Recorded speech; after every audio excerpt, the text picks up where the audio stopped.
US Secretary of State Mike Pompeo brought the Trump administration's anti-China campaign to two Indian Ocean island nations, considered particularly at risk for what American officials allege is Chinese exploitation. In one significant step, Pompeo announced that United States would for the first time open an embassy in the Maldives.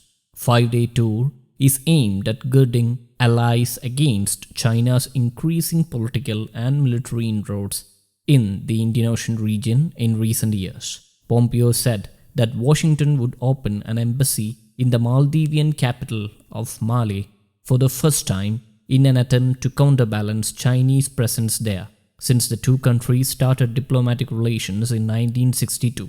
Pompeo visited Sri Lanka and the Maldives to press the two countries to be on guard against potential predatory lending and investment by China. He was making the case less than a week before the American election, in which President Donald Trump is seeking to paint his rival, former Vice President Joe Biden, as weak on China and beholden to it.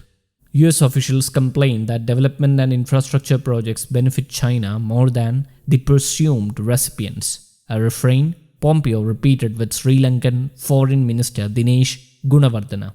Pompeo said the country could be a beacon for freedom and democracy in the region as long as it retained its full sovereignty. This is quite a contrast to what China seeks, Pompeo said. The Chinese Communist Party is a predator.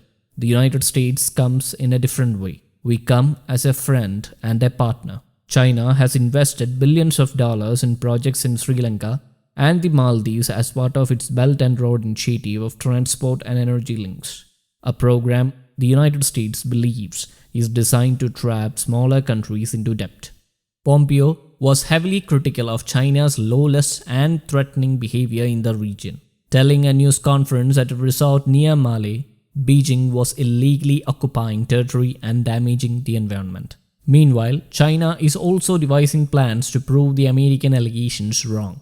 Earlier this month, Beijing announced that it would provide Sri Lanka with a $90 million grant to help rural development, after its president Rajapakse sought help from a visiting Chinese delegation in disproving a perception that China-funded mega projects are debt traps. Similarly, the Maldives, a tiny archipelago nation in the Indian Ocean known for its luxury tourist resorts, is facing a major debt of more than $1 billion for Chinese infrastructure projects. President Ibrahim Mohammed Solih has expressed concern about the amount. Even before Pompeo arrived, China had fired back at the US message accusing Washington of bullying smaller nations.